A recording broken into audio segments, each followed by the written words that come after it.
what exactly do we need to know then about the Quran? Well, Muhammad was the best Muslim. And so when Muslims today want to be better Muslims, who are they trying to imitate? Well, they're trying to imitate Muhammad. So like Christians, WWJD, what would Jesus do? We try to imitate Jesus. Muslims want to imitate Muhammad. And so if we look at Muhammad's life, we get an insight. Muhammad was a religious leader for 12 years in Mecca. He only made about 100 converts out of these pagans. He got a little argumentative, and the pagans decided to chase him out in the year 622 AD. He flees to Medina. Medina was a Jewish city with some pagans that were discriminated against, had no voice in the government. The Jews reject Muhammad, and so he goes into the pagan neighborhoods and more or less becomes a community organizer. He gets about 1,000 followers, goes back to the Jews, and he presents himself as a candidate of change. He said, look, I'm an outsider, I'm not from this city, I'm a newcomer to the politics here, I can be objective and fair.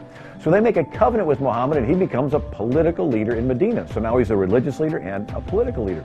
Now back in Mecca, that city that chased him out, his followers begin to cause a little disruption, and they get chased out too, and they claim that they're victims of harassment, and they show up in Medina destitute. So Muhammad permits them to rob the caravans headed to Mecca in retaliation for the Meccans harassing them and taking their houses.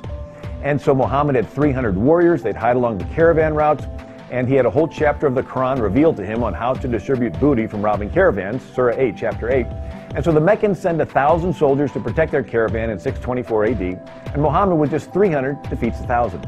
He takes this amazing victory as confirmation from Allah that he is to be a military leader. And he goes on to fight in 66 battles and raids in the next 8 years. He even uses the catapult when he attacks cities like the city of Al-Taif. And when he was told the catapult was killing innocent women and children, his response was, they are among them. So suicide bombers today that want to help advance Islam, they kill innocent people because they figure out Muhammad did when he used the catapults.